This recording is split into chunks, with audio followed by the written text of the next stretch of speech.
أثبت فؤاد أنبيائه وأوليائه بقصص الأنبياء والمرسلين وأكمل إيمان المسلمين والمؤمنين بولاية علي أمير المؤمنين عليه السلام. صلوات.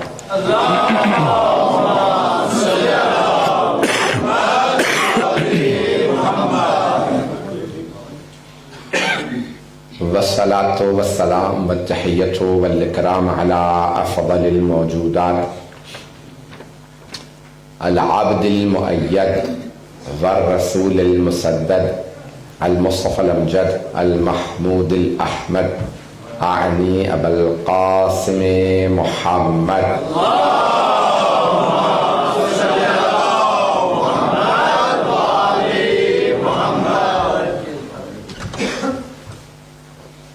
وعلى روحه ونفسه وصهره ووصيه سيد الأتقياء والأصفياء مولى الموالي إمام المتقين علي بن أبي طالب.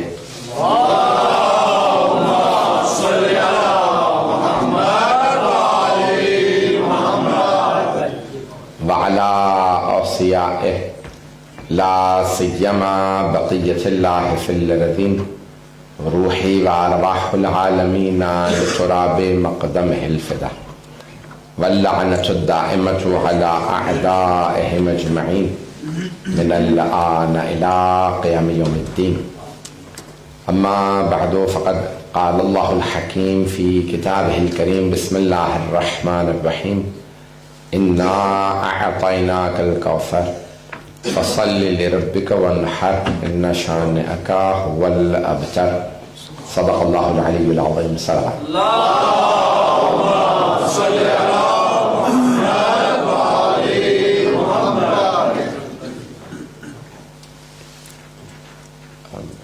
مدینہ العلم کے تمام مؤمنین کو، منتظمین کو اور بالخصوص جناب حجت الاسلام والمسلمین مولانا سید مرید حسین نقوی صاحب اور جناب حجت الاسلام والمسلمین مولانا سید محمد علی نقوی صاحب کو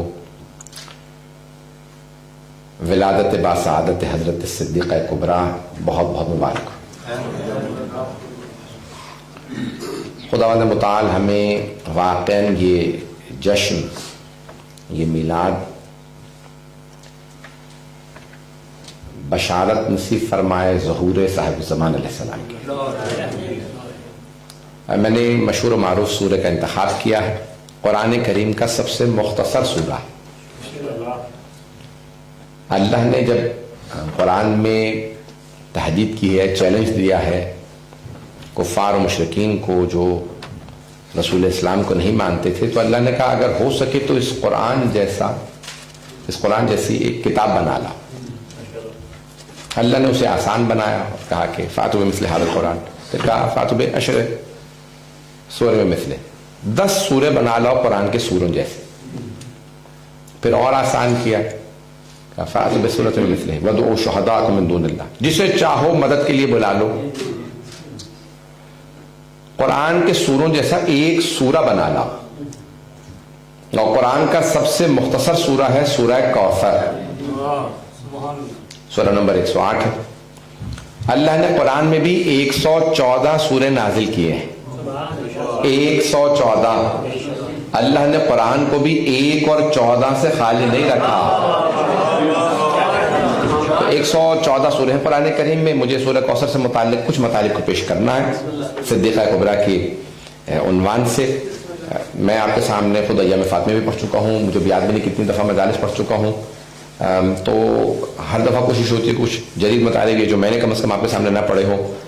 آج کل انسان سے پہلے اس کی مجلس پہنچ بھی جاتی ہے، اور کئی مرتبہ مطالب جو ہیں بہت سے افراد اپنی محنت کر کے پیش کرتے ہیں تو بہت سے مطالب ٹکرا جاتے ہیں. میری کوشش ہوگی کہ کچھ جدید مطالب ہو تاکہ تکرار نہ ہو. بحث آپ مجھے ویسے بھی آن لائن سنتے رہتے بہت سے افراد، اس لیے بہت مشکل ہو جاتا ہے نئے مطالب تیار کرنا. صلی اللہ علیہ محمد وعلیہ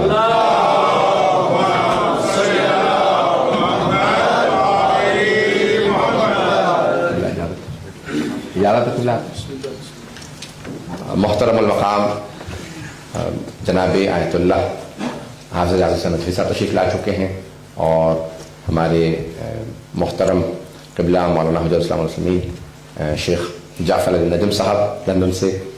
اب اتنے تمام علماء کے سامنے کوشش کروں گا اس طرف نہ دیکھوں تاکہ میں پڑھ سکوں۔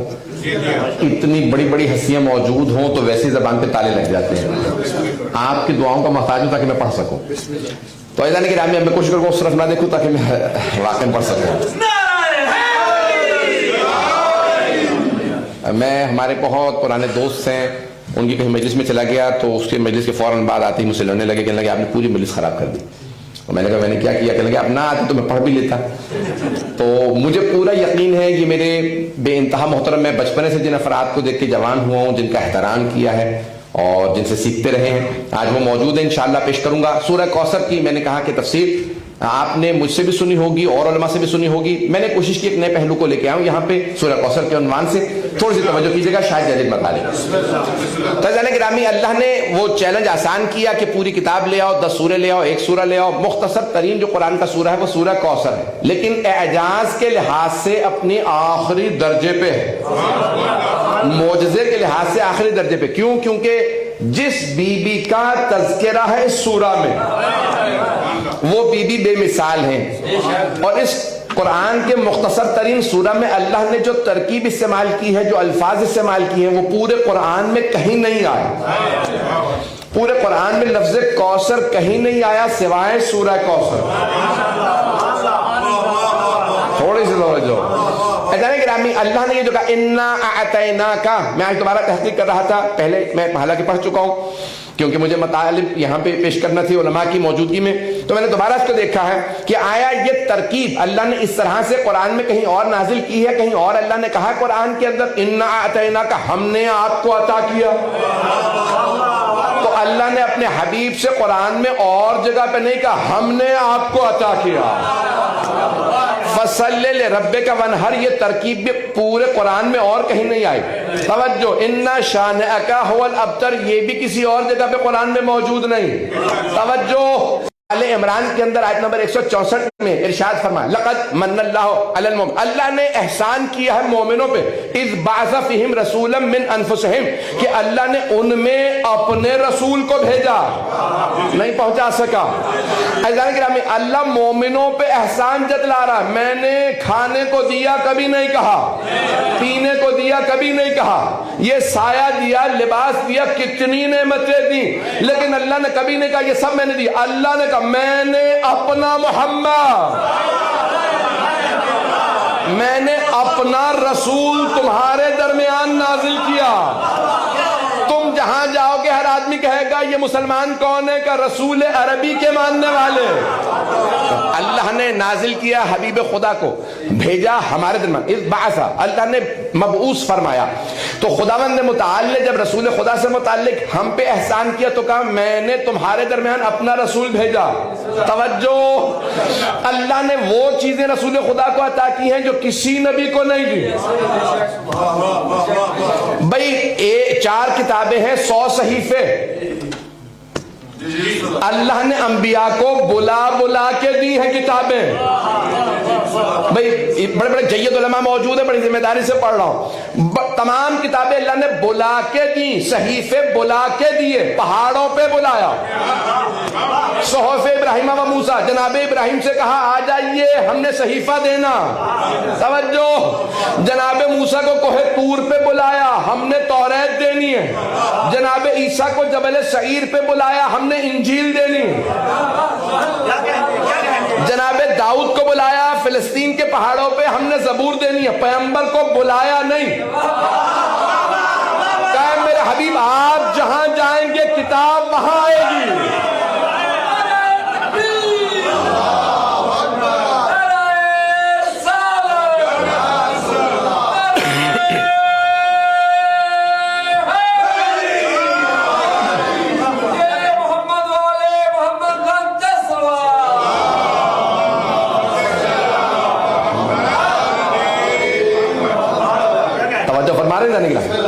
اے میرے حبیب آپ جہاں جائیں گے کتاب وہاں آئے گی، آپ غار حرا میں ہوں گے کتاب وہاں آئے گی، آپ خدیجہ کے گھر جائیں گے کتاب وہاں آئے گی، آپ ابو طالب کے گھر جائیں گے کتاب وہاں آئے گی۔ توجہ، آپ حرم میں ہوں گے کتاب وہاں، آپ حرم سے ہجرت کر کے مدینے جائیں گے کتاب وہاں، آپ علی ابن ابی طالب کے گھر میں جائیں گے کتاب وہاں، فاطمہ سے چادر مانگیں گے کتاب وہاں، حسنین کو کاندھوں پہ بٹھائیں گے کتاب وہاں، علی کو ہاتھوں پہ اٹھائیں گے کتاب وہاں، آپ جنگ میں جائیں گے کتاب وہاں، مسجد میں آئیں گے کتاب وہاں۔ میرے حبیب آپ کو بلا کے کتاب نہیں دوں گا، ابھی بھی مجمع نہیں ہے بھئی۔ اللہ نے کسی بھی کتاب کو نازل کر کے یہ نہیں کہا معجزہ بھیج رہا ہوں سوائے قرآن کریم کے، کہ اس میں تحریف نہیں ہوگی، قیامت تک یہ معجزہ باقی رہے گا۔ افضل ترین کتاب رسول خدا کو دی، بلا کے نہیں، جہاں جائیں گے وہاں آئے گی۔ اللہ نے کبھی نہیں کہا میں نے آپ کو سردار انبیاء بنایا، میں نے عزیزان گرامی، لیکن اللہ کہہ رہا انا اعطیناک، ہم نے آپ کو کوثر عطا کیا۔ نہ جانے اس نے کیا عطا کیا ہے کہ اسے بھی ناز ہے۔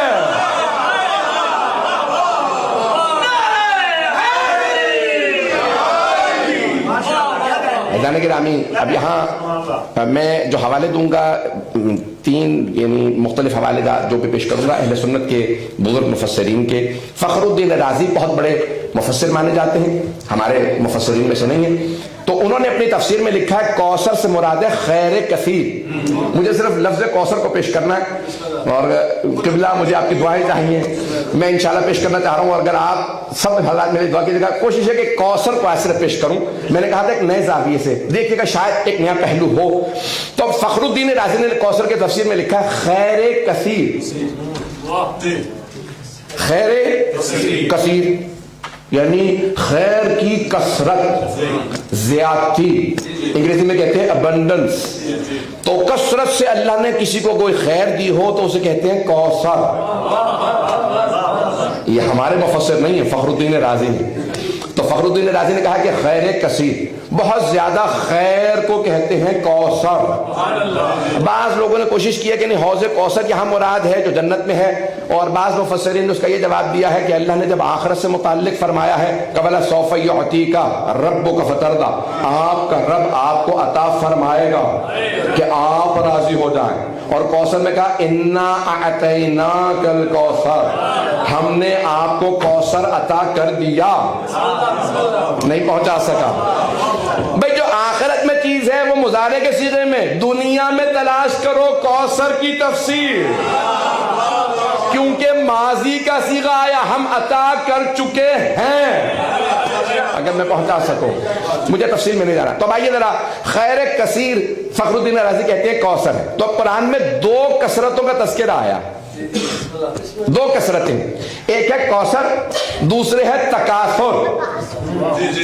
تھوڑی سی توجہ، بسم اللہ الرحمن الرحیم، الہاکم التکاثر حتی زرتم المقابر کلا سوف تعلمون ثم کلا سوف تعلمون کلا لو تعلمون علم الیقین لترون الجحیم ثم لترونها عین الیقین ثم لتسألن یومئذ عن النعیم۔ 8 آیات ہیں، بسم اللہ سمیت 9 مختصر آیات ہیں، مجھے ساری آیات کا ترجمہ نہیں کرنا، ابتدائی آیات سن لیجئے۔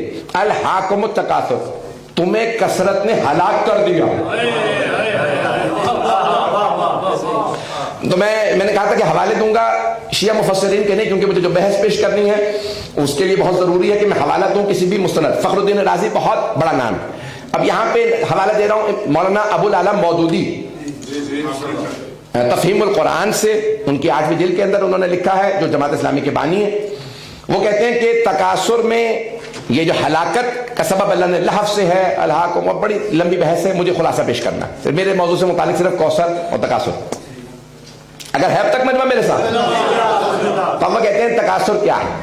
تو وہ کہتے ہیں کہ تکاثر یعنی جو چیزیں ہلاک کر دیں، انسان کو لغو میں لے جائیں، لہو میں لے جائیں اور ہلاکت کا سبب بنے۔ ایک مرتبہ انسان اپنے ہی سے مقابلہ کرتا، یہ مولانا مودودی فرما رہے ہیں، اپنے سے مقابلہ کرتا ہے، میرے پاس جو ہے کم ہے زیادہ ہو۔ ایک مرتبہ دوسروں سے مقابلہ کرتا ہے، میرے پاس کم ہو زیادہ مجھے پرواہ نہیں، دوسروں سے زیادہ ہو۔ تو دوسروں سے مقابلے کے اندر کا یہ جو ہلاکت کا سبب بنتی ہے۔ اور تیسرے پھر وہ کہتے ہیں کہ ایک انسان مقابلہ زیادتی اور کثرت کا نہیں کرتا، بلکہ تانا دینے کا اور جتلانے کا مقابلہ کرتا ہے، میں جتلا سکوں کہ میرے پاس کیا ہے۔ تو اب میں نے نہیں کہا ہے، لیکن مولانا مودودی فرماتے ہیں کہ 3 کثرتیں لوگوں کو ہلاک کر دیتی ہیں۔ توجہ، 3 کثرتیں ہلاک کر دیتی ہیں۔ دولت کی کثرت، انسان شہرت کی اور نام و نمود کی، عہدے کی، کرسی منصب کی چیزیں ہیں جو ہلاک کرتی ہیں۔ اب مجمع ہو اگر میرے ساتھ، تو میں نے ساری تمہید باندھی ہے جن جملوں کے لیے، تھوڑی سی توجہ کر لیجیے گا۔ تو گرامی 2 کثرتوں کا ذکر ہے قرآن کے اندر، ایک کوثر والی اور دوسرے تکاثر والی۔ تکاثر میں بھی کثرت ہے، کوثر میں بھی کثرت ہے۔ کوثر والی کثرت خیر ہے، تکاثر والی ہلاکت ہے۔ تھوڑی سی توجہ، ابھی بھی سارا مجمع نہیں۔ تو اب دولت 2 طرح کی ہوگی، تکاثر والی، کوثر والی۔ سارا مجمع نہیں ہے بھائی، دولت 2 طرح کی، بھائی دولت 2 طرح کی ہوگی، ایک تکاثر والی، دوسرے کوثر والی۔ عہدہ، منصب، کرسی بھی 2 طرح کی ہوگی، تکاثر والی، کوثر والی۔ نام بھی 2 طرح کا ہوگا، تکاثر والا، کوثر والا۔ جو اب تک نہیں پہنچے ذرا ساتھ چلیے، مکے لے چلو۔ مکے میں پیسے والوں کی کمی نہیں تھی، پیسے والے بہت تھے مکے میں۔ بھائی جب میں نے نام نہیں لیا تو پریشان کیوں ہے؟ مکہ بھرا ہوا تھا پیسے والوں سے، لیکن خالق کی نظر رکی تو حضرت خدیجہ کی دولت پہ۔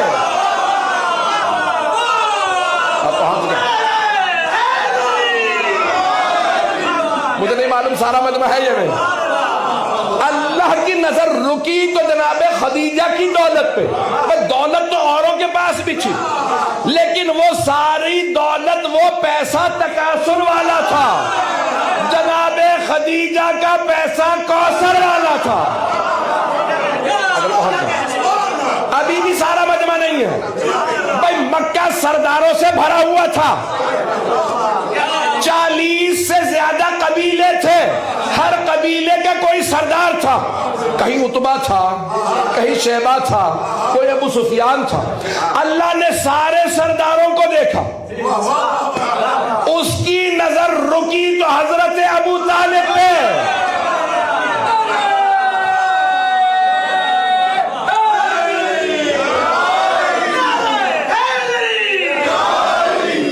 توجہ فرمائی جائے گا، مکے میں سردار بہت تھے، لیکن اللہ نے کہا اے خدیجہ، دولت اگر کام آئے گی میرے حبیب کے تو صرف آپ کی دولت کام آئے گی۔ اے ابو طالب، اگر سرداری کام آئے گی میرے حبیب کے تو صرف آپ کی سرداری کام آئے گی۔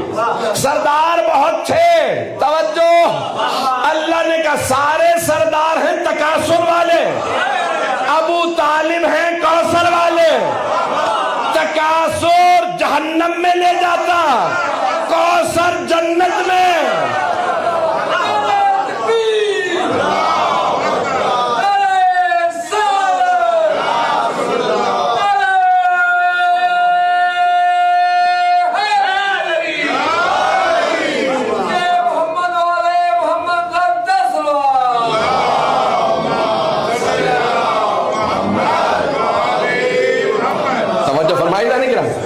لیکن ایک سخت جملہ کہہ جاؤں تو بہت معذرت کے ساتھ، کوئی برا محسوس نہ کرے، کسی کے اوپر بھی اشارہ نہیں۔ آپ کے پاس بھی اگر دولت ہو،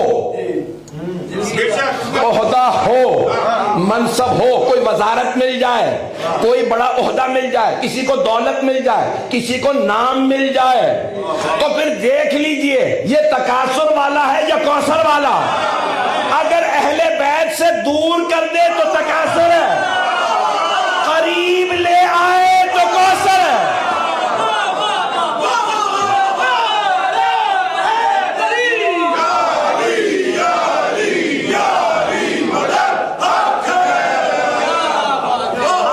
توجہ فرمائے تو گرامی، ہمیشہ سے تکاثر بھی رہا ہے، کوثر بھی رہا ہے۔ تو دولت بہت سوں کے پاس، وہ اور ہیں جو دولت جمع کر کے غنی بن جائیں، جو اپنی ساری دولت قربان کر کے امیر کہلائیں، وہ اہل بیت ہیں۔ تو جانے گرامی دولت بہت سوں کے پاس تھی، لیکن ملیکۃ العرب جناب خدیجہ الکبریٰ تھی۔ ان کی دولت اللہ کو اتنی پسند آئی کہ اللہ نے کہا اگر ایک ایک درہم و دینار خرچ ہوگا تو دین اسلام پہ خدیجہ کا، اور اتنا خرچ ہوا اسلام پہ کہ جب جانے لگیں تو کفن تک نہیں تھا۔ میں مصائب پہ نہیں آیا ہوں، مصائب نہیں پڑھ رہا ہوں، یہاں تک کہ وصیت کر جاتی ہیں کہ مجھے میری پوشاک میں دفنا دیجیے گا۔ اللہ نے کہا ایک ایک درہم و دینار لگے گا تو خدیجہ کا۔ توجہ عزیزان گرامی، دولت بہت سوں کے پاس تھی۔ توجہ، آج بھی بڑے بڑے افراد دولت لیے بیٹھے ہوتے ہیں، ہم دیکھتے ہیں کچھ کے پاس کچھ نہیں ہوتا لیکن دین پہ سارا خرچ ہوتا۔ برا محسوس نہ کیجیے گا، کسی پہ طنز نہیں کر رہا ہوں، یہ اللہ کی توفیق ہوتی ہے کہ کسی کی دولت دین پہ خرچ ہو، کسی کا منصب دین پہ خرچ ہو۔ بڑے بڑے شیعہ عہدوں پہ چلے جاتے ہیں، لیکن کسی کو توفیق ہوتی ہے کہ قوم کے کام آئے۔ پتہ نہیں لوگ ہیں یا نہیں ہے۔ میں جانے کہ آمین، نام تو بہت سو کا ہوتا لیکن اپنے نام کو دین پہ قربان کرنا۔ تو میں جو پہلو پیش کرنا چاہتا ہوں، تو کوثر اور تکاثر میں نے دونوں کو پیش کیا، اگر چلتے رہیں گے تو آگے بڑھانا چاہتا ہوں۔ تو جانے کہ آمین، تکاثر انسان کو ہلاکت میں لے جاتا ہے، اور کتنے لوگوں نے کہا اگر یہ نہ ہوتے تو ہم ہلاک ہو جاتے۔ ہلاکت والوں کو خود بہت پہچانتے چلے جائیں گا، لیکن ادارے گرامی کوثر والوں کو پہچاننا بہت ضروری ہے۔ مجھے نہیں معلوم میری باتیں پہنچ رہی ہیں، یہ اشارے یہ کنایے اگر پہنچ جائیں تو مجلس ہو گئی، آج کا جشن ہو گیا، بڑا اہتمام کیا آپ نے، بہت خوبصورت سجایا۔ اہل بیت علیہ السلام کا حق یہی ہے کہ جب ان کا جشن منایا جائے تو ہمارے دل بتائیں، چہرے بتائیں، ہماری امام بارگاہیں بتائیں کہ آج اہل بیت علیہ السلام کی خوشی ہے۔ تو اذان گرامی پیش کر رہا ہوں، تو تکاثر والے بہت آئیں، ذرا کوكب دری سے پیش کر رہا ہوں کہ یہ روایت امام جعفر الصادق علیہ السلام،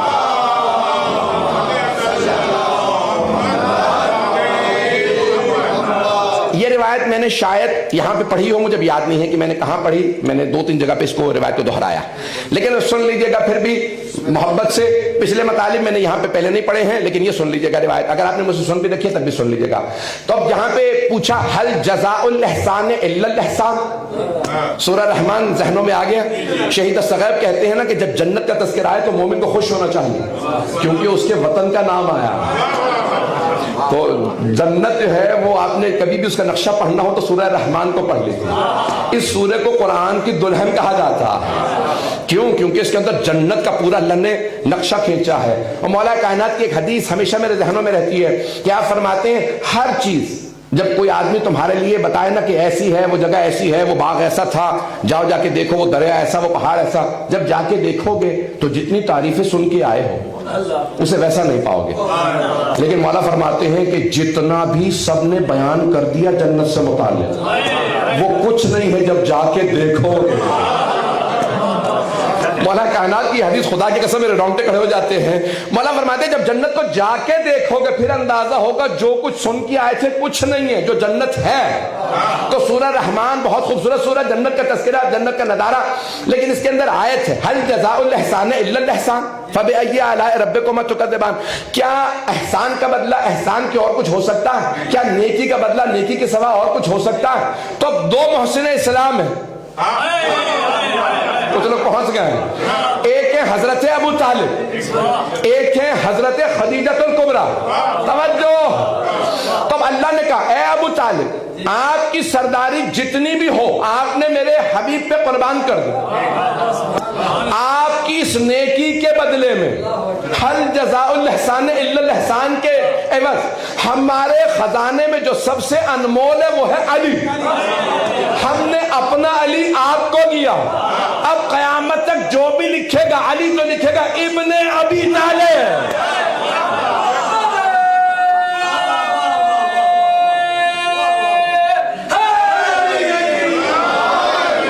توجہ فرمائے جانے گی، قیامت تک کے لیے ہر آدمی غیر مسلم ہو یا مسلم ہو لکھے گا مولا کائنات کا لکھے گا علی ابن ابی طالب. توجہ. تب اللہ نے جناب ابو طالب کی خدمتوں کے نتیجے میں انہیں جناب امیر علیہ السلام کو عطا کر دیا کہ میں نے اپنا علی, آپ میرا ولی ہے, میں نے آپ کو. عزیزان گرامی, اب امام صادق فرماتے ہیں کہا کہ اللہ نے جناب خدیجہ کی دولت جو قربان کی تھی اس کے عوض ان سے کہا ہے خدیجہ ہم نے اپنی فاطمہ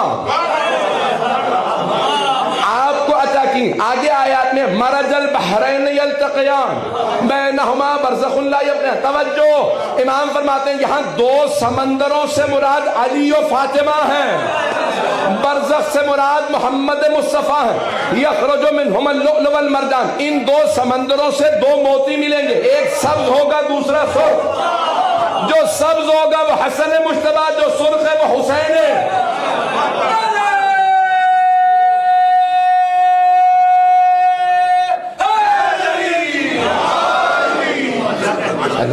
یہ جناب یہ پنجتن پاک کی تفسیر ہے. اللہ کبھی کسی کا ادھار نہیں رکھتا, توفیق اللہ دیتا ہے. وہ چاہے تو کسی کافر یا مشرک کے دل میں ایمان نازل کر دے, اسے مومن بنائے, شیعہ بنائے. ہم پیدائشی شیعہ محروم رہ جائیں, اللہ اس سے کام لے. مجھے نہیں معلوم میں بات پہنچا پا رہا ہوں یا نہیں. جانے کہ نامی یہ اللہ جس سے چاہے کام لے لے. میرے استاد میں یہ جملہ کہتے تھے, مجھے بہت پسند تھا, کہ جو برائی کرو تو خود ذمہ داری لو, یہ گناہ میں نے کیا, اور جب بھی کوئی نیکی کرو تو کہا یہ میری نہیں ہے, اللہ نے توفیق دی. ہوتا برعکس ہے, جب ہم نیکی کرتے کہتے ہیں میں نے یہ نیک کام کیا, اور گناہ اللہ روک سکتا تھا, برائی اس نے کا بالکل برعکس. جب گناہ کرو تو ذمہ داری اپنے لیے لو. اللہ کو وہ بندہ پسند ہے جو کہ مقرم بالذنوب, میں گنہگار ہوں. جب نیکی کرے تو کہے اللہ نے توفیق دی تھی. لوگ ہیں یا نہیں, مجھے نہیں معلوم میں بات پہنچا پایا ہوں. عزیزان گرامی, جب انسان نیک کام کرے, جب اہل بیت علیہ السلام کی یہ عظیم ہستیاں جنہوں نے اتنی بڑی بڑی نیکیاں کی کہ ساری اپنی سرداری قربان کر دی. میں جملہ پیش کر رہا ہوں تاکہ میں بات کو آگے بڑھا سکوں, کہ جب جناب ابو طالب سلام اللہ علیہ کے پاس قریش کے سارے سردار آئے, جملہ آپ نے سن رکھا ہے, مجھے ایک نتیجہ دینا ہے, شاید دل کو لگے. کہ جب آئے سارے سردار, گئے تو سارے سردار ابو سفیان کے پاس سے, کہ بھئی محمد باز نہیں آ رہے, ہمارے بتوں کو برا کہتے ہیں, بار بار روکتے ہیں, شراب پینے سے, بیٹیاں دفنانے سے منع کرتے ہیں, ہر بات پہ ٹوک رہے ہیں کہ سارے جو گناہ کرتے تھے. تو کہا بھئی ابو سفیان بات کرو, اگر انہیں کوئی سرداری چاہیے ہو کسی قبیلے کی دے دیتے ہیں, جس خاندان میں چاہے شادی کرا دیتے ہیں, جتنی دولت کہیں دینے کے لیے تیار ہے. یہ ہمارے بتوں کو برا نہ کہیں, یہ ہمارے خداؤں, انہوں نے تو کہا خداؤں کو, یہ ہمیں بیٹیاں دفنانے سے منع نہ کریں, یہ میراث بیٹیوں. تو یہ سب باتیں ابو سفیان کا, چلو ابو طالب کے پاس چلتے. توجہ ہو, میں نے آپ سے کہا نا کہ آپ نے یہ سن رکھا ہے. ایک نتیجہ میں دینا چاہتا ہوں جو آپ نے شاید نہ سنا, مجمع ہے. تو اب سارے جب ابو سفیان کے پاس ہے, ابو سفیان نے کہا سب سرداروں سے میرے ساتھ چلو, ابو طالب کے پاس چلتے ہیں. کہا ہے ابو طالب اپنے بھتیجے سے کہیے یہ جو باتیں وہ کر رہے ہیں یہ چھوڑ دیں, وہ جو چاہیں ہم دینے کے لیے تیار. توجہ, میں نے وہ ساری باتیں ذکر بھی نہیں کی ہیں جو انہوں نے کہی کہ ہم یہ دیں گے, یہ سب دینے کے لیے تیار ہیں. اب بڑا مشہور و معروف جملہ ہے کہ سارے جب سردار آئے جناب ابو طالب کے پاس, جناب ابو طالب نے رسول خدا کی خدمت میں کہا بھتیجے سب سردار آئے ہیں ابو سفیان کی سرداری میں, اور وہ کہتے ہیں کہ آپ جو کہیں ہم دینے کے لیے, وہ سب گنوا دی بات ہے. تو مشہور و معروف جملہ سرور کائنات کا, چچا جان ان سے کہہ دیجیے اگر یہ سورج اتار کے میرے دائیں ہاتھ پہ اور چاند میرے بائیں ہاتھ پہ رکھ دے, میں بہت خدا کی قسم اس جملے پہ اگر آنکھوں میں آنسو نہ آئیں تو پھر کیسا ایمان ہے. اگر یہ سورج اتار کے میرے دائیں ہاتھ پہ رکھ دے, چاند اتار کے میرے بائیں ہاتھ پہ رکھ دے, چچا جان خدا کی قسم میں اپنے اس دعوے سے پیچھے نہیں ہٹوں گا, لا الہ الا اللہ سے پیچھے نہیں ہٹوں گا. توجہ, جو کچھ کہہ رہا ہوں اس سے پیچھے نہیں ہٹوں گا. بیٹیاں دفنانا حرام, شراب پینا حرام, یہ سارے گناہ حرام, اللہ کو ماننا واجب, میں اس بات سے پیچھے نہیں ہٹوں گا. جناب ابو طالب خوشی خوشی واپس آ, کیا ابو سفیان سنو میرے بھتیجے کا جواب. میرے بھتیجے نے کہہ دیا تم سورج اتار کے اس کے دائیں ہاتھ پہ رکھ دو, چاند اتار کے بائیں ہاتھ پہ رکھ دو, وہ اپنے مقصد سے 1 انچ پیچھے ہٹنے کے لیے تیار نہیں ہے. مجمع, میں نے کہا تھا بات آپ نے سن رکھی ہے, نتیجہ مجھے نیا دینا. جیسے یہ سنا سارے سرداروں نے کہا ابو سفیان چلو. ابو سفیان نے کہا نہیں رک جاؤ ابھی نہیں جانا, مجھے بات کرنے دو. کہ ابو طالب اب آپ بتائیے کس طرف ہیں؟ نہیں ہے مجمع. ایک مرتبہ ابو سفیان نے کہا ابو طالب اب آپ بتائیے, ہم نے محمد کی بات سن لی, ہمیں پتا تھا وہ اسی بات کریں, آپ بتائیے کس طرف ہیں, محمد کی طرف یا ہماری طرف؟ تو جناب ابو طالب نے فرمایا میں جب تک زندہ ہوں اپنے بھتیجے کے ساتھ.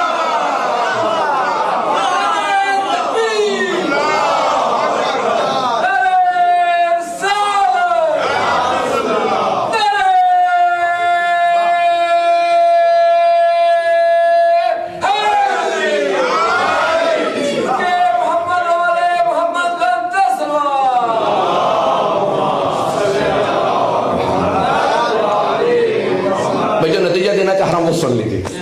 جناب ابو طالب نے ایک مرتبہ کہا میں جب تک زندہ ہوں اپنے بھتیجے کے ساتھ ہوں, بھائی مجھے جو نتیجہ دینا ہے. اب ابو سفیان نے کہا چلو کچھ نہیں ہو سکتا, نہیں پہنچا سکا ابھی تک. میں نے کہا تک نتیجہ نیا ہوگا, بات آپ نے سن رکھی ہے. اب جناب ابو طالب کے جملے پہ ابو سفیان نے سارے سرداروں سے کہا چلو کچھ نہیں ہو سکتا. کبھی پہلے بھی تم نے سن رکھا تھا؟ کہا نہیں تمہیں نہیں پتا, میں دیکھنا چاہتا تھا ابو طالب کس طرف ہیں.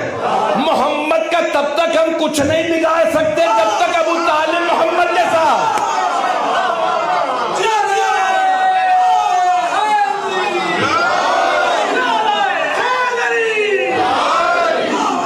اب بات والے ہوئے گا نہیں گرا.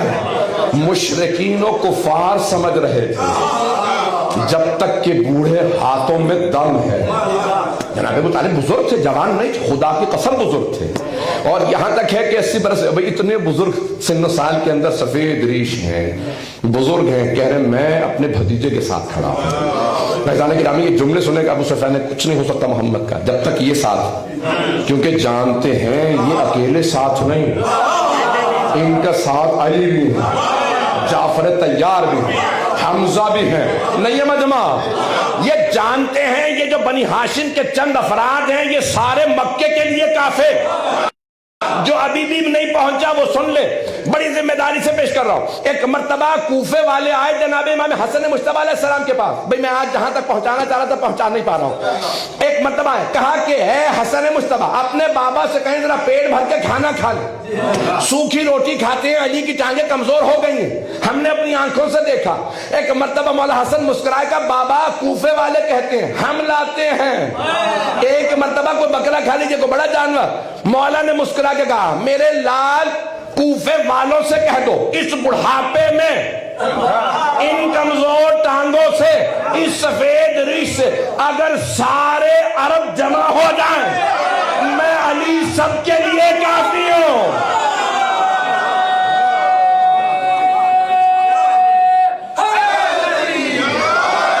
توجہ فرمائے جانے آئیدانے کی رامی, اب سمجھ میں آیا یہ دین سستا نہیں ہے, اس پہ اتنی قربانیاں دی گئی. یہ کوثر والا دین ہے. تو جناب ابو طالب کوثر والے, جناب خدیجہ کوثر. تو یعنی آئیدانے کی رامی یہ کثرت, یہ خیر, یعنی خیر کثیر کی جناب سیدہ ہے. آئیں ذرا جی ساری میں نے تمہید باندھی ہے. کتاب کا نام ہے مصباح الہدایہ فی الخلافت والولایہ. یہ امام خمینی کتاب, میں نے اتنا بڑا حوالہ دے دیا تاکہ کسی کے ذہن میں شبہ نہ ہے. تو اب آپ زیارت وارثہ پڑھتے ہیں, اس میں جملہ پڑھتے ہیں اشہد انک کنت نورا فی الاسلاب الشامخہ والارحام المطہرہ. ہمارے علماء کہتے ہیں کہ مستند ترین جو زیارات ہیں نا وہ یہ زیارت عاشورہ, زیارت وارثہ, کہ صفوان جمال نے ان کو, یعنی یہ حضرت صفوان نے روایت کیا ہے کہ جب امام آئے عراق سے آئے, کربلا گئے اور یہ پڑھی زیارات, تو انہوں نے کہا, صفوان نے کہا مولا کی خدمت میں کہ میں نے حافظے سے سن کے جب آپ پڑھ رہے تھے زیارت اپنے جد کی تو میں نے لکھی ہے, میں آپ کو سنانا چاہتا ہوں, میں نے صحیح لکھی ہے یا اس میں کوئی غلطی ہے؟ امام نے کہا سناؤ کہ تم نے میری باتیں سن کے حفظ کر کے لکھی. اس میں پھر امام نے تصحیح کی, نہیں تم نے یہاں پہ یہ غلطی کی ہے, اس کو پتہ نہیں لوگ اٹھائیں گے. اس لیے ہمارے علماء کہتے ہیں کہ مستند ترین زیارات کی ہماری یہ دعائے علقمہ, زیارت عاشورہ, زیارت وارثہ کے حضرت صفوان نے ان کو روایت. بہرحال مجھے تفصیل میں نہیں جانا. تو اب یہ بڑی اہم ہوتی ہے بات کہ خود امام تصحیح کر دیں اپنے شاگرد. اب یہاں امام نے اس میں جملہ کہا کہ میں گواہی دیتا ہوں آپ کا نور پاک صلبوں سے پاک رحموں میں منتقل ہوتا رہا اور جاہلیت کے رزق نے آپ کو کبھی چھوا بھی نہیں. تو اب یہاں میں نے جو جملہ لکھا ہے مصباح الہدایہ فی الخلافت والولایہ میں کہتے ہیں یہ جو نور چلا جناب آدم سے یہ 14 کا نور نہیں تھا 13 کا تھا. پریشان ہو گئے. یہ 14 معصومین کا نور نہیں تھا 13 معصومین کا نور تھا. اور جب جناب عبد المطلب تک پہنچا یہ نور تو 2 حصوں میں تقسیم ہو گیا. نور نبوت جناب عبداللہ کے پاس چلا گیا, نور امامت جناب ابو طالب کے پاس. توجہ, رسول خدا کا نور جناب عبداللہ کے پاس, 12 اماموں کا نور جناب ابو طالب کے پاس. کہا یہ 13 کے انوار تھے, ایک نور ایسا تھا اسے دنیا میں لانے کے لیے پیغمبر کو معراج پہ جانا پڑا.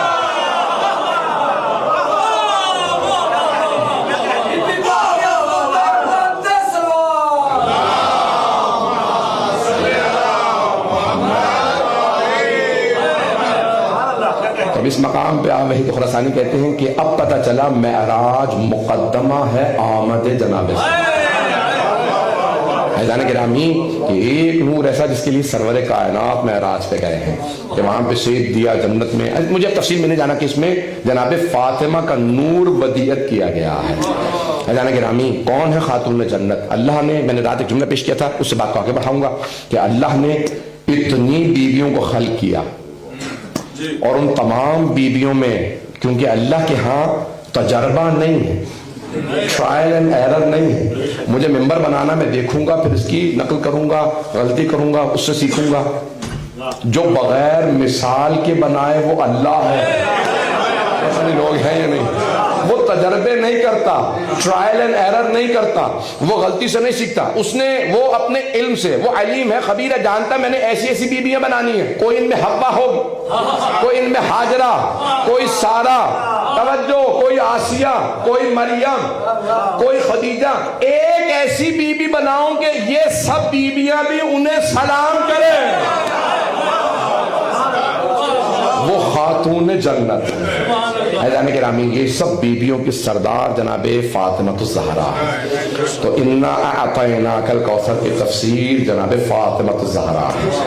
اور حیدان گرامی اہل بیت کے 2 طرح کے فضائل ہیں. یہ ایک جملہ علامہ ذیشان الجوادی مرحوم کا علی اللہ مقامہ, آج اتفاقاً بہت سے بزرگ یاد آ رہے تھے ان کا, میں نے یہ جملہ کو میں مقدس میں کی مجلس میں سنا تھا اور کچھ میں اس میں جملے اضافہ کرنا چاہوں گا آپ تمام بزرگوں کی اجازت سے. مرحوم انہوں نے کہا کہ میں نے اہل بیت کے فضائل کو دیکھا, پنجتن کے فضائل کو دیکھا تو کہا میں نے یہ دیکھا کہ اہل بیت کے 2 طرح کے فضائل ہیں. کچھ گھر کے اندر کے فضائل ہیں, کچھ گھر کے باہر کے. اور پھر دونوں فضائل کو جب میں نے خلاصہ دیکھا تو دیکھا کہ دونوں فضائل میں مرکز, فضائل اہل بیت کا مرکز جناب فاطمہ. توجہ ہو, تھوڑا سا میں اس میں اضافات کرنا چاہوں گا. مرحوم کا جملہ ہے وہ میں نے ان سے بہت پسند آیا تھا. تو کہتے ہیں 2 طرح کے فضائل, گھر کے اندر کے فضائل, گھر کے باہر کے فضائل, دونوں فضائل کا مرکز جناب سیدہ. کہتے ہیں گھر کے باہر کے فضائل کا خلاصہ دیکھنا ہے تو مباہلہ دیکھ لو. ند ابنانا و ابناکم و نسانا و نساکم و انفسنا و انفسکم کا مرکز جناب سیدہ نہیں ہے مجمع, مرکز جناب سیدہ. اب یہاں پہ میں اضافہ کرنا چاہتا ہوں اس سے پہلے کہ ان کا دوسرا جملہ پیش کروں. جہاں جہاں نبوت کے قدم جاتے تھے وہاں عصمت کے قدم آتے تھے اور امامت کے قدم انہیں چھپاتے تھے. نبوت و امامت کے مرکز میں سیدہ چل کے بتا رہی ہیں. نبوت و امامت کے رشتے کا نام فاطمہ.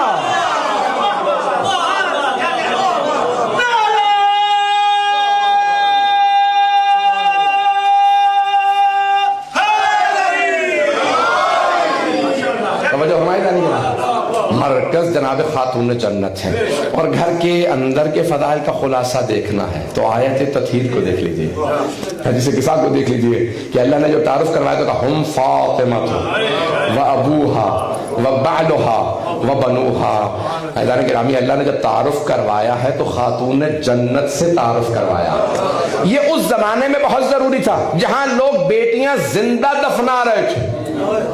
جہاں بیٹیوں کو ننگو آر سمجھا جاتا تھا وہاں سرور کائنات جیسے اللہ کے سب سے محبوب نبی سید الانبیاء ہر دفعہ بیٹی کے آنے پہ کھڑے ہو جاتے تھے، قیام کر کے سمجھا رہے ہیں تم بیٹیاں دفنا رہے ہو، میری بیٹی کی تعظیم میں ہر دفعہ کھڑا ہو رہا ہوں۔ بھائیان گرامی، جب ام المومنین کہتی ہیں جب جناب سیدہ تشریف لاتی سرور کائنات کھڑے ہو جاتے ہیں، یہ خاتون جنت کا مقام ہے۔ اور میں نے رات ایک جملہ کہا تھا، سب کو پیش کر کے میں وہ بات مکمل کر دوں کہ جب جناب امیر سے کسی نے سوال کیا، یہ بھی کسی استاد کا حوالے سے پڑھ رہا ہوں تمہیں مقدس کے، کسی نے سوال کیا یا علی ماں کے احترام میں کھڑے ہونا لازم، یہ کیا بیویوں کے بھی احترام میں کھڑے ہونا لازم ہے؟ کہ نہیں، کہ پھر آپ کیوں کھڑے ہوتے ہیں؟ کہ سنت نبوی کے عمل کرتے۔ میں نے خود اپنی پوری زندگی سرور کائنات کو سیدہ کے لیے کھڑے ہوتے دیکھا ہے، میں اس لیے کھڑا ہوتا ہوں کہ میں کوئی یہ نہ کہے کہ علی نے سنت نبوی پہ عمل نہیں کیا، اور تاکہ جب دربار جائیں تو کوئی یہ نہ کہے کیوں توقع تھی کہ کوئی تعظیماً کھڑا ہو جائے، علی بھی کھڑے نہیں ہوتے تھے۔ مولا نے کہا کہ دیکھو جتنی دفعہ سرور کائنات کھڑے ہوتے سیدہ کے لیے اتنی ہی دفعہ اذان گرامی، اور گھر کے اندر کے فضائل میں جناب سیدہ مرکز ہیں۔ ذرا اسی پہ مکمل کروں گا، 5 سے 10 منٹ کی زحمت دے سکتا ہوں قبلہ؟ یہ بہت مجھے اچھا محسوس ہوتا ہے کہ یہ علماء کی سرپرستی میں اس انداز سے اہتمام کیا جائے، اور مجالس محافل کا اہتمام نجف و قم میں مراجع عظام کرتے ہیں۔ تو جس طرح سے مدارس میں اہتمام ہے، اگر یورپ امریکہ میں بھی اسی طرح سے جو آپ نے شروع کیا بہت اچھا سلسلہ ہے کہ خود علماء اہتمام کریں۔ جب مجالس محافل کا تو صرف کہنا ضروری نہیں ہے مجالس کا اتنا ثواب، محافل کا اتنا ثواب، ہم برپا کر کے بتائیں کہ ہم اسے خود عبادت سمجھتے ہیں، تو دنیا کو احساس ہو کہ ہاں ہم صرف کہہ نہیں رہے کہ یہ مجالس برپا کرنا ثواب ہے، ہم برپا کر کے دکھا رہے ہیں۔ جان گرامی، میں جس آخری پہلو کو پیش کرنا چاہتا ہوں کہ خیر کثیر خاتون جنت، ان کی نسل، اور اللہ نے جب دشمنوں نے سرور کائنات کو کہا کہ اب تر ہیں، اور ابو لہب کے لیے مشہور ہے، میں نے خود جو تفسیر میں دیکھا ہے کہ اس نے کہا کہ ان کے 2 بیٹے ہوئے، دونوں انتقال کر گئے، حضرت قاسم و حضرت عبداللہ، تو پھر اس نے کہا کہ بھئی یہ نسل بریدہ ہیں، اور یہ اس کے لیے کچھ الفاظ استعمال کیے جس کا میں ترجمہ نہیں کرنا چاہتا، تفسیر پیش نہیں کرنا چاہتا، مناسب نہیں۔ تو اس نے جناب سرور کائنات کو اذیت ہوتی تھی اس کے جملے سے، لیکن اتنے رحیم تھے رسول خدا، اتنے رحم دل کہ کبھی شکوہ نہیں کرتے خدا کی بارگاہ میں کہ مجھے اس جملے سے اذیت ہوتی ہے، اللہ دلوں کے بھید جانتا ہے۔ تو اللہ نے سورہ نازل کیا انا اعطیناک الکوثر، ہم نے آپ کو کوثر عطا کیا۔ تو جناب سیدہ کے آنے پہ اللہ نے فرمایا ہم نے کوثر عطا کیا۔ اب یہاں جو اصول ہے، مجھے یہ جس بات پہ میں نے ختم کرنا ہے میں اس کو آج پیش کرنا چاہتا ہوں کہ کاش میں اس کو پہنچا پاؤں۔ اعزائے گرامی، دنیا کا اصول یہ ہے بیٹے سے نسل چلتی ہے، بیٹے کو انسان طاقت مانتا ہے۔ اکثر لوگ کہتے ہیں میری بیٹی ہے، خود بخود اپنے اندر کمزوری محسوس کرنے لگتا ہے، کوئی بات نہ کرتے میری بیٹی ساتھ ہے، پردے والی ساتھ ہے، بازار سے گزرے گا خود بخود خاموش رہے گا، کوئی آواز بلند نہ کرے میرے ساتھ میری بیٹی ہے، پتہ نہیں مجمع ہے یا نہیں۔ ساری دنیا کا اصول نسل بیٹے سے چلتی ہے، انسان طاقت بیٹے سے محسوس کرتا، بیٹی سے نسل نہیں چلتی، بیٹی سے طاقت محسوس نہیں کرتا، مجمع نہیں ہے۔ اللہ نے سارے اصولوں کو توڑا، کہا میرے حبیب میں آپ کی نسل ایک بیٹی سے چلاؤں گا، توجہ، سارے اصولوں کو توڑ دوں گا۔ ہر آدمی لکھے گا یہ سید فلاں، جو بھی سید ہوگا نام لکھا جائے گا، کہے گا کون ہو؟ یہ رسول خدا کی نسل سے ہے۔ میں سارے اصول توڑ دوں گا۔ سرور کائنات آئیں گے گھر میں تو آ کے کہیں گے میں جب بھی اپنی بیٹی کی پیشانی دیکھتا ہوں سارے دن کی تھکان دور ہو جاتی ہے، اپنے اندر دوبارہ طاقت محسوس کرتا ہوں۔ یا رسول اللہ یہ بیٹا نہیں ہے بیٹی ہے، یہ باہر نہیں آئیں گی، یہ جنگ نہیں کرے گی، یہ تلوار نہیں اٹھائیں گی، تو آپ طاقت محسوس کیوں کرتے ہیں؟ یہ جملہ ہے نا رسول خدا کا. میں جب اپنی بیٹی کی پیشانی کو دیکھتا ہوں مجھ میں دوبارہ شوق پیدا ہوتا ہے، میں جاؤں جا کے تبلیغ کروں، میں اپنے اندر طاقت محسوس کرتا ہوں. تو میرا دل کہتا ہے سرور کائنات فرمائیں گے کہ اے نادان تو نے جو سوال کیا ہے کہ اپنی بیٹی کی پیشانی دیکھ کے آپ کو طاقت محسوس ہوتی ہے، جب بھی پیشانی دیکھتا ہوں نا تو کچھ انوار مجھ سے کلام کرتے ہیں، نانا آپ پہنچا رہے ہیں، ہم بچانے آ رہے ہیں، ان میں کسی حسن کا نور ہے، کسی حسین کا نور ہے. میں اپنی بیٹی کی پیشانی پہ 11 معصوم اماموں کا نور دیکھتا ہوں، اس لیے طاقت محسوس کرتا ہوں.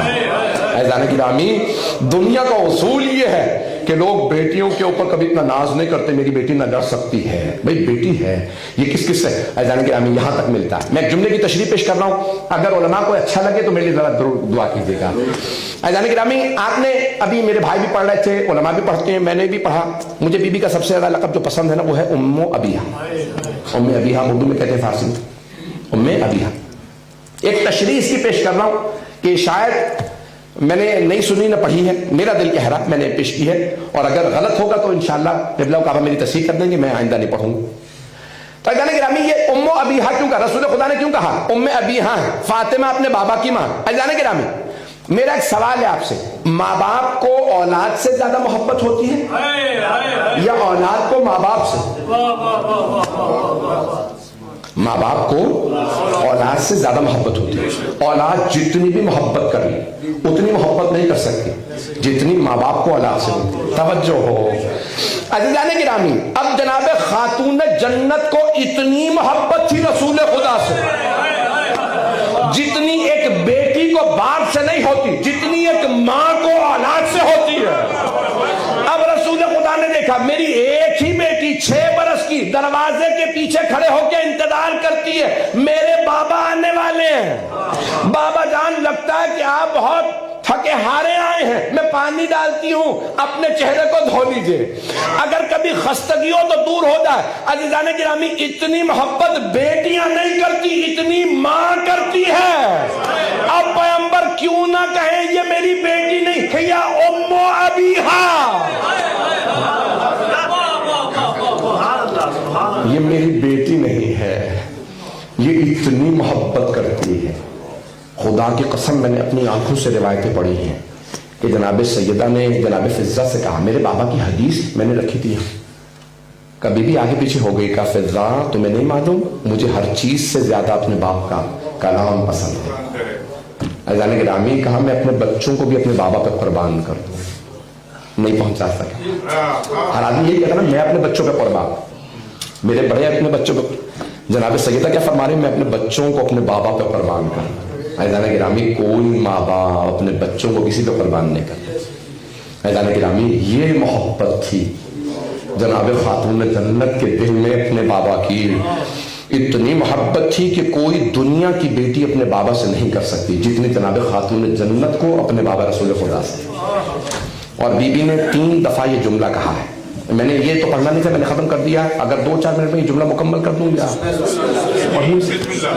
آپ لوگوں کی اجازت سے. یہ جملہ میں نہیں پڑھنا چاہتا تھا، بس میں مکمل جہاں میں نے پڑھا پر وہیں ختم کرنا چاہتا تھا. لیکن یہ سن لیجیے، ابھی برادر اپنے شاعر میں پڑھ رہے تھے نگری صاحب، 3 بیٹیوں پہ 1 بیٹی. تو بی بی کا جو خطبہ ہے جسے خطبہ فدقیہ کہا جاتا ہے، اس کے اور نام بھی ہیں، بی بی کے 2 خطبے مشہور ہیں، لیکن یہ اس میں میں نے خود اول سے آخر تو خطبے کو پڑھا، اس میں دیکھا کہ بی بی نے کم از کم 3 مرتبہ جو اس وقت میرے حافظے میں یہ جملہ دہرایا ہے مسجد نبوی کے اندر، کہ پہلے تو جب آپ نے ابتدا میں توحید بیان کی، پھر اس کے بعد قرآن کو بیان کیا، رسول خدا کی رسالت کو بیان کیا، تو وہاں پہ فرمایا کہ اشہد و اشہد ان ابی، رسول میں گواہی دیتی ہوں کہ میرے بابا. کائنات میں ایک ہی تو ہستی ہے جو کہہ سکے میرے بابا، اللہ کے رسول.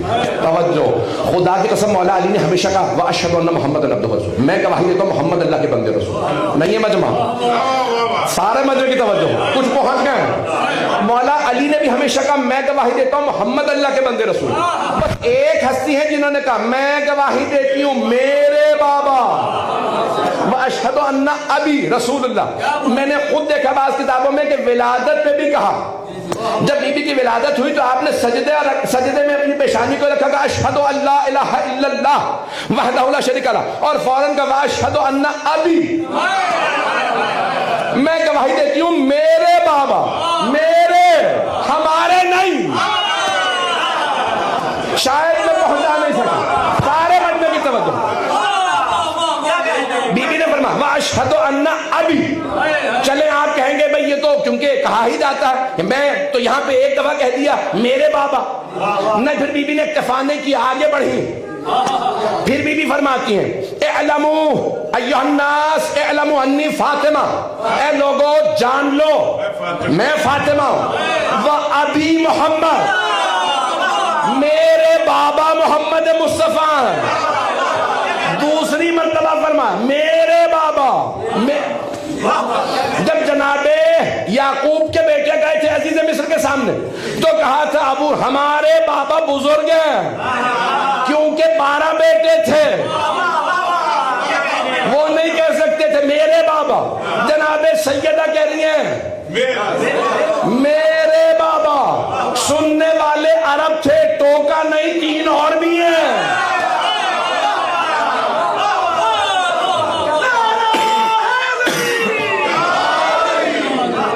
وہ کہتے تھے کہ نہیں آپ کے بابا نہیں ہیں, 3 اور بیٹیاں بھی ہیں. آئیے ذرا تیسرا مقام سن لیجئے. یہاں تک بھی کوئی کہہ سکتا ہے کہ نہیں احتراماً خاموش رہے ہوں گے. بی بی نے بھی اپنی عظمت بیان کرنے کے لیے کہہ دیا ہوگا میرے بابا, لیکن تیسرے مقام پہ بی بی صرف اتنا نہیں کہتی میرے بابا, کہتی ہیں ابی دون نسائکم, صرف میرے بابا ہیں, تمہاری بیویوں میں سے کسی کے نہیں.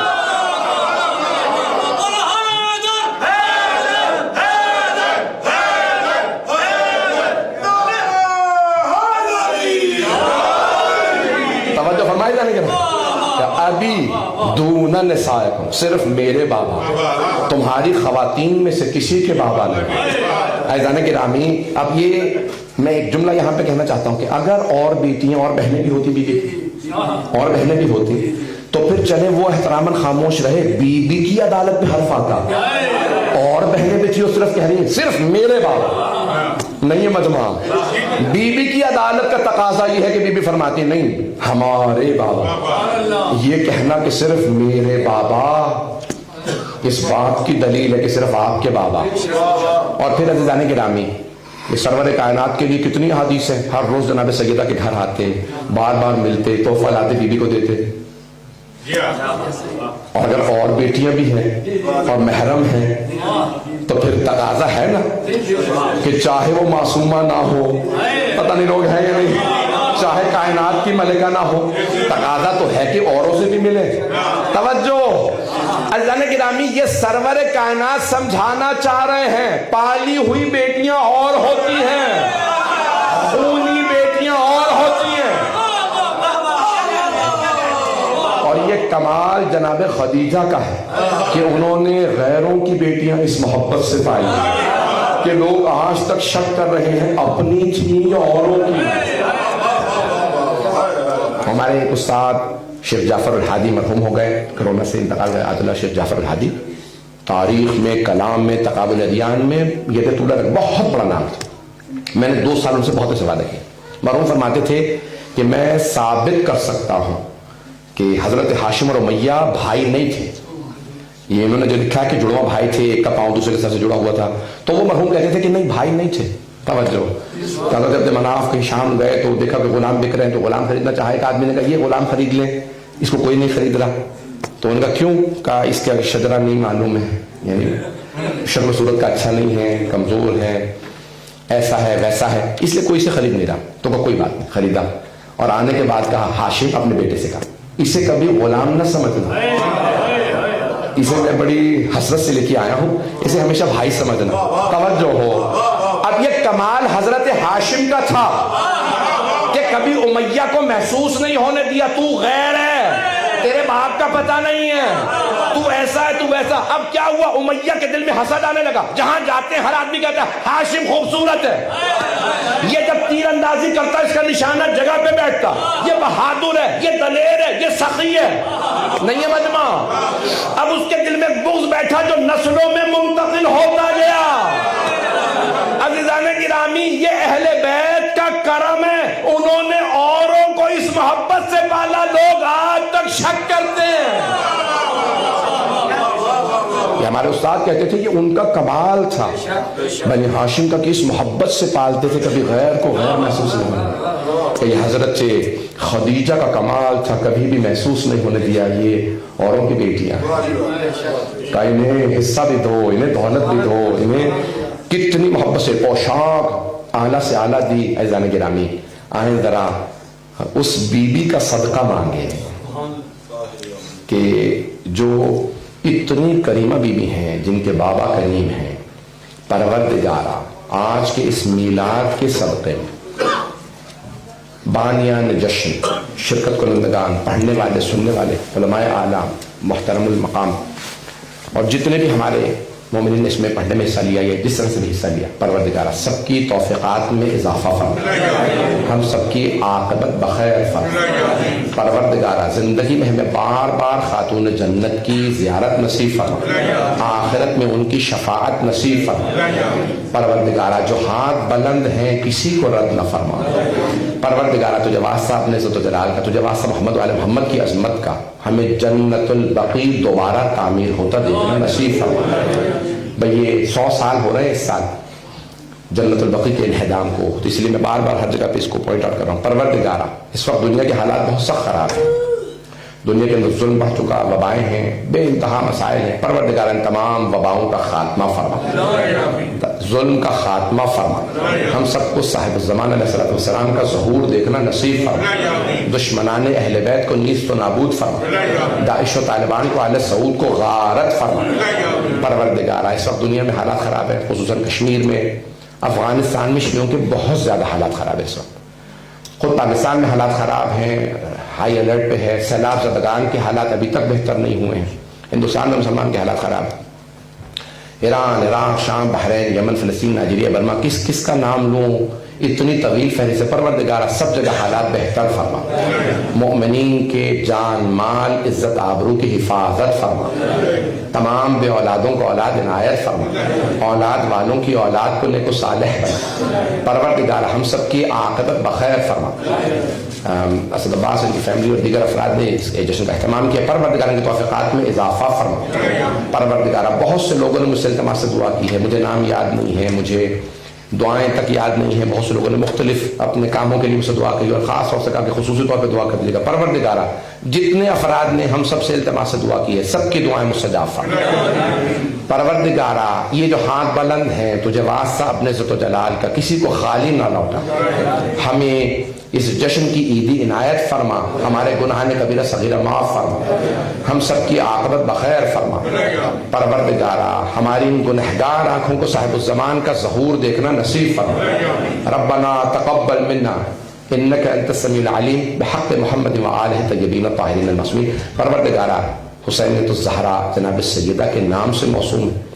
پروردگارہ اس اماماتوں کو مزید ترقی عنایت. اور جناب عبدالسلام سمین مولانا سید مرید حسین نقوی صاحب، مولانا عبدالسلام سمین مولانا سید محمد علی نجفی صاحب، اور دیگر خدمت گزاران جتنے بھی مومنین یہاں پہ جس طرح سے بھی دام دل میں سخن حصہ لیتے ہیں، سب کی توفیقات میں اضافہ فرما.